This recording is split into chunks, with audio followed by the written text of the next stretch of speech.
What's happening, folks? Back with another reaction, back with some more Frida, and we're back for the final tune on her 1984 album Shine. Thank you again to Adrian, and indeed, in that regard, I have a Swedish language album waiting in the wings for the next time we come back to Frida.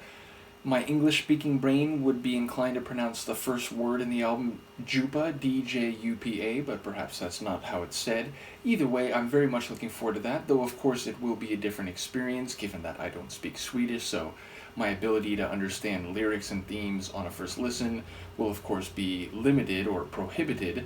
But I have been going through Marie Fredriksson Swedish language material, and the people who've been following that deep dive have been very helpful as I've gone through, so I imagine it'll be something similar. Either way, the final track on the Shine album is Comfort Me. It sounds like a request, an entreaty, a plea for someone to do what they can to provide emotional calm or solace or support or affirmation to the narrator. And in that regard, I'd be inclined to read the phrase sincerely or genuinely rather than with any degree of sarcasm or attitude. So in that regard, I wouldn't be surprised if it's a slower tune, a ballad type tune. Now, of course, it could be a grooving synth rocker, but yeah, my expectation based on the tone, the emotional tone of the phrase, would be a slower and more ballad-like tune. I guess we'll find out. This is Frida. Luca, what are you doing? Yes, I understand. So yes, this is Frida. The track is Comfort Me, and it's the final track on her 1984 album Shine. 1, 2, 3, 4. It's in strange situations that dreams are late. Just a look and they taunt you again. You think how it felt, then the memory fades as you enter the once promised land. He squeezes and lets go your hand. Comfort me. Comfort me.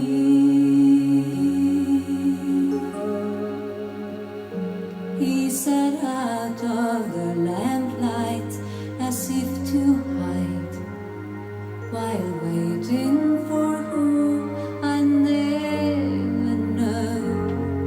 He smokes like he means it, to feel what he feels, that's empty and nowhere to go.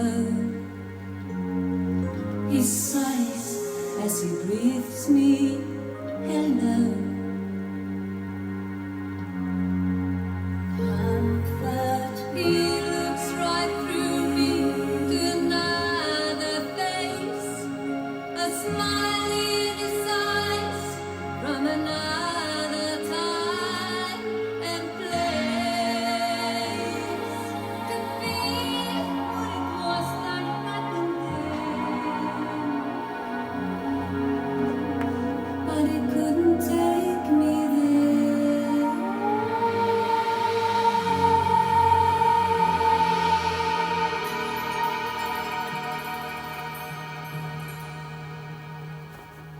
The streets seem familiar, but something's gone. I watch as he slumbers to go, in search of a picture that feels what he feels. I break into the ones long ago. He smiles as he breathes her hello. Comfort me. Right through me to another face, a smile in his eyes from another time and place. To feel what it was that happened then.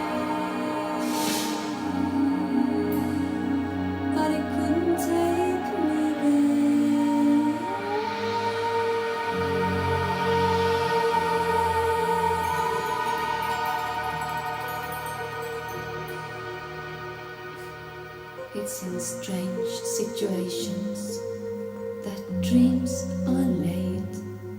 Just a thought, and they haunt you again.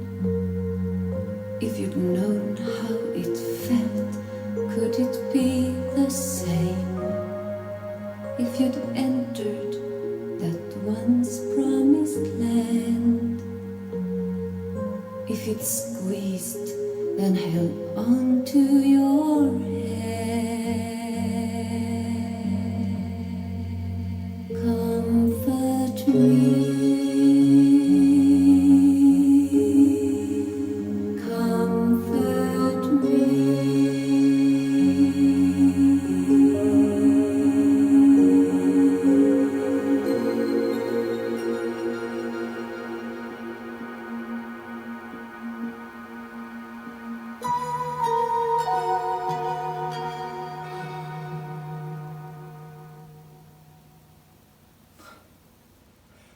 Holy smokes.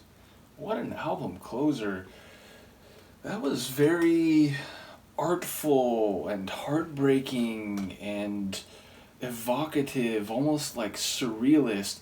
I mean, just in terms of the sonics, there's a lot of atmosphere and her voice or other sounds coming from particular places, like spatially in the track, and including some lines where her voice starts in the front of the track full or like true, and then becomes echoed or like spans out over the larger sonic scape or landscape.